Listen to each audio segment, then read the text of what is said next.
Buenos días. Se abre la audiencia en vista pública en el expediente 2281-2015, formado por amparo en única instancia, promovido por la Asociación Guatemalteca de Gestión de la Industria de Productores de Fonogramas y Afiches contra la Corte Suprema de Justicia. El secretario general adjunto dará lectura a la relación del acto reclamado, a la petición de fondo y efectuará las advertencias reglamentarias de la presente audiencia. En este caso quedó señalado como acto reclamado la resolución emitida el 20 de mayo de 2015 por el Pleno de la Corte Suprema de Justicia, por la cual dispuso rechazar in limine la solicitud de antejuicio que promovió la Asociación Guatemalteca de Gestión de la Industria de Productores de Fonogramas y Afines, AGIMPRO, contra la juez séptima de primera instancia del ramo civil del Departamento de Guatemala, abogada Miriam Elizabeth Camey Pérez.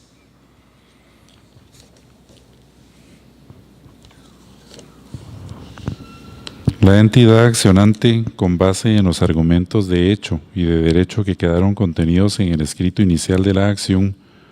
solicita que la Corte de Constitucionalidad, al emitir sentencia, declare con lugar el otorgamiento definitivo del amparo requerido a su favor por los agravios y violaciones constitucionales denunciadas en la acción constitucional. Se suspenda definitivamente los efectos jurídicos de la resolución emitida el día 20 de mayo de 2015 por la Corte Suprema de Justicia y como consecuencia se resuelva por la autoridad impugnada dar trámite a la solicitud de antejuicio planteada contra la juez del Juzgado Séptimo de Primera Instancia del Ramo Civil del Departamento de Guatemala, abogada Miriam Elizabeth Camey Pérez, nombrando juez pesquisidor para los efectos que la ley de la materia establece.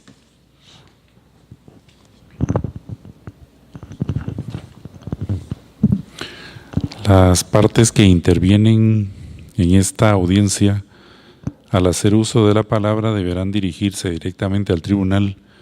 expresar sus alegaciones en forma oral de conformidad con el objeto de la vista pública previsto en el artículo 61 del Acuerdo 1-2013 de la Corte de Constitucionalidad y no dar lectura a ningún documento salvo que para ello cuenten con autorización previa de la señora Presidenta. Deberán concretarse al asunto planteado, ser breves, concisas y precisas en su exposición. Para la exposición de argumentaciones, cada una de las partes intervinientes cuenta con un tiempo máximo de 15 minutos. Es todo, señora Presidenta. Puede hacer uso de la palabra el solicitante del amparo y de la vista pública, Asociación Guatemalteca de Gestión de la Industria de Productos de Fonogramas y Afines, por medio del director general y representante legal Gonzalo Rodríguez, quien actúa con el patrocinio de la abogada Gladys Verónica Ponce Mexicanos. Buenos días, señores magistrados. Como abogada directora, utilizaré el tiempo para dirigirme hacia ustedes con los alegatos correspondientes. En este caso, quiero solicitar desde ya autorización al Honorable Tribunal con el objeto de poder dar lectura a algunos pasajes y jurisprudencia establecida por esta misma Corte de Constitucionalidad en cuanto al caso concreto. En las partes conducentes puede hacerlo, abogada. Gracias, señora Presidenta. En ese sentido, efectivamente, el acto reclamado en este caso es la resolución de fecha 18 de diciembre de 2014, emitida por la juez séptima de primera instancia del ramo civil, dentro de un ordinario de nulidad de inscripción que se instó en contra de mi representada. En la misma me voy a referir específicamente a una parte de la resolución que establece que al analizar el expediente formado con ocasión de la denuncia presentada, esta Corte infiere que los hechos argumentados obedecen a la inconformidad de la entidad querellante. Parto desde ese punto porque toda resolución de conformidad con la ley debe estar sustentada en aspectos jurídicos y fácticos que den forma a los argumentos esgrimidos en dicha resolución. En el presente caso, nosotros podemos observar cómo se está resolviendo un antejuicio que se ha planteado por el delito de prevaricato y abuso de autoridad, indicando que la Corte infiere Desde este punto de vista y desde el inicio en que se empieza a hacer el análisis, se puede establecer que esta resolución no puede ser sustentable jurídicamente, toda vez que las inferencias personales que tengan los juzgadores o los magistrados no pueden ser fundamento para una resolución de esta naturaleza. Debió haberse hecho un análisis exhaustivo del expediente y establecer en este caso, situaciones de nivel jurídico y fáctico concatenados que pudieran llegar a determinar que no había una procedencia del antejuicio. En ese sentido, se puede establecer que hay derechos constitucionales violentados con dicha resolución, ya que se violenta el principio de seguridad jurídica, el derecho al debido proceso y el principio de legalidad de funcionarios públicos. En ese sentido, se puede establecer en la resolución que es el acto reclamado, y como antecedente es importante mencionar que ocurre esta solicitud de antejuicio en ocasión de que la jueza séptima de primera instancia del ramo civil acepta para su trámite una demanda ordinaria de nulidad de inscripción en contra de la entidad Aginpro. Sin embargo, resulta que en la ley de la materia, específicamente la Ley de Derechos de Autor y Derechos Conexos y su reglamento, se establece con claridad en el artículo 126 bis que cuando surgiere alguna incongruencia o bien surgiere alguna queja respecto al ejercicio de los derechos de las sociedades de gestión colectiva, debe de realizarse un procedimiento administrativo, el cual debe de realizarse en el registro de la propiedad intelectual. Es decir, que la vía que corresponde no es la vía ordinaria, recordando que en materia civil la vía ordinaria se utiliza cuando la ley no prevé otro tipo de procedimiento para poder acudir a los órganos jurisdiccionales. En este caso sí está establecido específicamente un procedimiento administrativo en la ley especial de la materia y esto va concatenado también con la ley del organismo judicial que establece que deben de prevalecer las leyes especiales sobre las leyes generales. En ese sentido, se puede establecer en dicha demanda que efectivamente se ha incluido a la Asociación Guatemalteca de Gestión Colectiva de los Productores de Fonogramas y Afines como un tercero interesado, porque la demanda ni siquiera está enderezada en contra de Aginpro, sino está enderezada en contra del registrador, en contra de una inscripción que tiene más de 10 años de estar firme. Y además de eso, únicamente se da intervención a mi representada en este caso como tercero interesado, lo cual no le permite ejercer en una forma plena el derecho de defensa, cuando en este caso lo único que se persigue a través de esa demanda es que en algún momento se dejara sin validez la inscripción que existe. Entonces el único afectado es directamente la entidad Aginpro.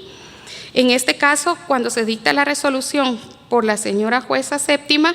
se violenta el debido proceso también porque está asumiendo un procedimiento que no corresponde, se plantearon los recursos correspondientes de nulidad por haberle dado trámite en ese sentido y nuevamente vuelve a resolver en grave desconocimiento de la ley, sometiendo en este caso a mi representada a un proceso en una forma ilegal porque no le corresponde sustentar este tipo de demanda cuando la ley es específica de la forma en que se debe de hacer.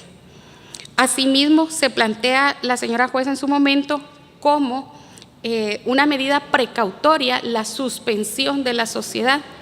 cuando efectivamente eso es el fondo del asunto, prácticamente dando una sentencia anticipada. Entonces, todas estas situaciones en ese momento que por defectos del procedimiento no se llevó a cabo y que se dejó sin efecto, sí han afectado directamente derechos constitucionales de mi representada y que evidencian los elementos y los verbos rectores que conlleva el delito de prevaricato. Es importante recordar que el prevaricato establece que se constituye el mismo cuando se han dictado resoluciones contrarias a la ley. En este caso, también tenemos la figura del prevaricato culposo, que es cuando existe una negligencia o se dictan las resoluciones por ignorancia de la ley, como puede ocurrir en el presente caso. En ese sentido, se puede establecer entonces que mi representada al día de hoy se encuentra supeditada a una demanda ordinaria de nulidad de inscripción cuando no existe ese procedimiento. ¿Y por qué ha subsistido esta situación y por qué ella está sometida a ello? Está sometida a ello porque precisamente esas resoluciones que violentan la ley que dictó la jueza séptima del ramo civil lo tienen inmerso en ese procedimiento, violentándole los derechos constitucionales mínimos dentro de un proceso.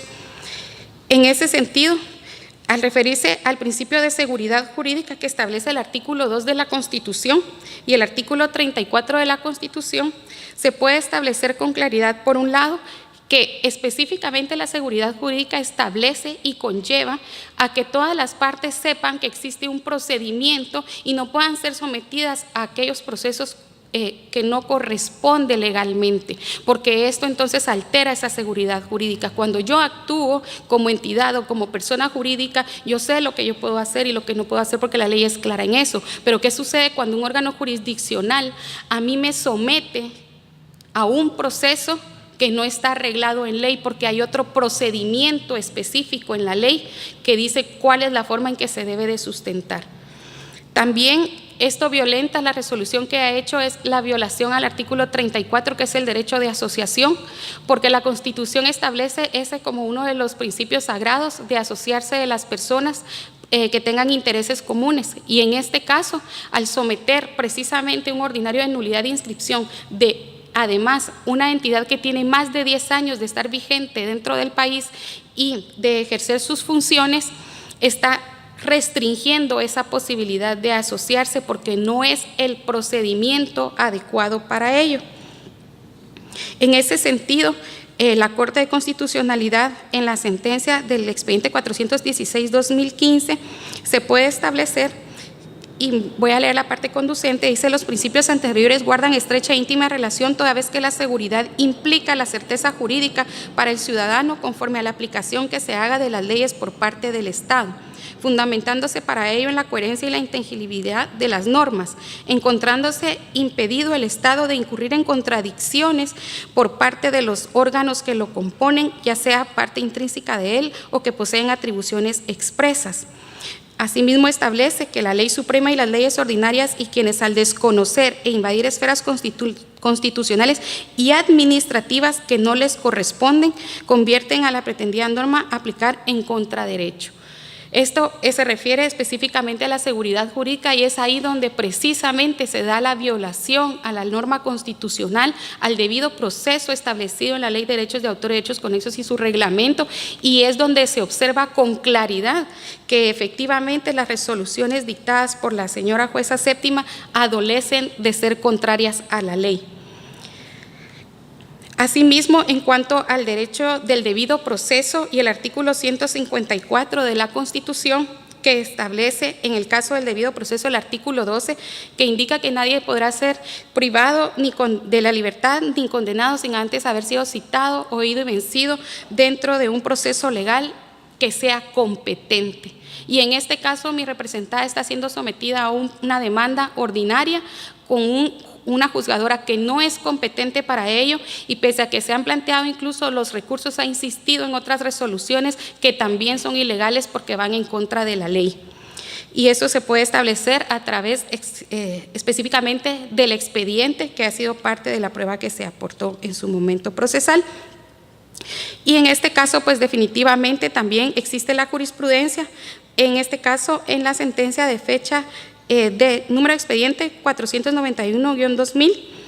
en la cual se establece que se debe hacer énfasis en el dicho principio no se agota con el cumplimiento de las fases que conforman los procesos, se refiere al debido proceso, pues es necesario que en cada una de ellas se respeten los derechos que la ley confiere a las partes de acuerdo al derecho que ejercitan. De ahí que en la sustanciación de un proceso bien podrían consumarse todas las etapas necesarias para su tramitación, pero si en una o varias de ellas se impide o se veda a las partes el uso de un derecho, esto se traduce en una violación al debido proceso, que es lo que ha ocurrido con estas resoluciones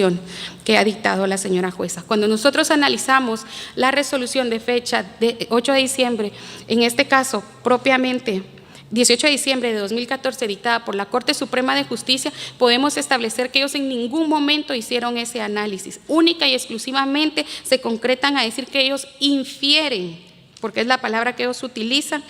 que los hechos argumentados obedecen a una inconformidad de la entidad querellante cuando no es así. Hay un agravio específico establecido porque a raíz de esas resoluciones ilegales que dictó la jueza séptima de primera instancia del ramo civil, se ha generado una violación a derechos constitucionales, al debido proceso, y ha dejado a mi representada en un estado de indefensión tal que no puede ejercer ese principio sagrado para poder argumentar dentro de ese expediente todas aquellas razones por las cuales considera que no se debe de hacer valer dicha demanda. En ese sentido, se solicita a los honorables magistrados que se haga en este caso el análisis correspondiente y se pueda establecer que sí, efectivamente, hay violación a la certeza jurídica, al debido proceso, al derecho de defensa, como se ha indicado, porque en este caso particular podemos establecer que definitivamente desde ninguna óptica podemos permitir en este caso que subsista dentro de la vida jurídica una resolución donde su fundamentación es a través de inferencias, como lo han manifestado los magistrados, y que las mismas no tienen ningún sustento legal. Es por ello que solicito que luego de hacer el análisis se tomen en cuenta los agravios indicados en la resolución, ya que efectivamente existe fundamento serio para considerar a través de los documentos que se acompañaron con el antejuicio, que componen el mismo expediente, para que se pueda dar este antejuicio en contra de la señora jueza por el delito de prevaricato, que deberá establecer si es culposo o doloso, y el abuso de autoridad por haber dictado resoluciones que afectan a terceros cediéndose en sus funciones, porque toda vez que no tiene competencia y que ya se han planteado todas las acciones correspondientes al respecto y se insiste en ello, es evidente que se está extralimitando en sus funciones. Solicitando entonces se declare con lugar el otorgamiento definitivo del amparo requerido a favor de mi representada, porque sí existe un agravio absoluto en cuanto a que no se dé trámite a ese antejuicio, y en consecuencia se ordene a la Corte Suprema de Justicia dicte la resolución que en derecho corresponde, específicamente que se declare con lugar el trámite de antejuicio a la abogada Miriam Elizabeth Camey Pérez, jueza séptima de primera instancia del ramo civil del Departamento de Guatemala, a la vez que se nombre un juez pesquisidor para los efectos que la ley de la materia establece únicamente. Puede hacer uso de la palabra el Ministerio Público por medio de la agente fiscal Verónica del Carmen Mazariegos Herrera.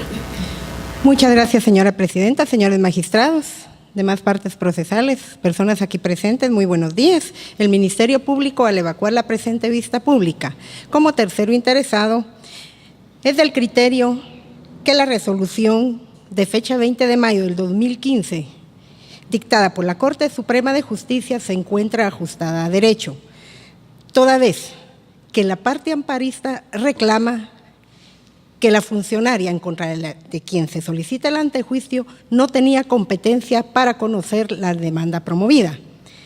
De tal manera, señores magistrados, que dentro de un proceso existen los mecanismos legales cuando existe una incompetencia, ya sea por jurisdicción o por materia, tienen el mecanismo legal de un procedimiento para solicitarle a quien está conociendo el proceso que deba inhibirse porque no le compete el conocimiento de dicho asunto que está puesto en su conocimiento. De tal manera que la Corte Suprema de Justicia, al declarar sin lugar el antejuicio, actuó dentro del ámbito de sus atribuciones, tomando en consideración que no concurrían las circunstancias para que éste fuera declarado con lugar, toda vez guardando en sí la naturaleza de lo que es el antejuicio en contra de un funcionario, que sabemos que opera como una forma protectora de los señalamientos maliciosos en contra de dichos funcionarios. De tal manera, señores magistrados, al considerar esta representación, que dicha resolución fue dictada conforme a derecho, no siendo arbitraria desde ningún punto de vista, se solicita que la presente acción de amparo sea denegada al dictar sentencia y se emitan las declaraciones que en derecho correspondan. Muchas gracias. Se clausura la presente audiencia.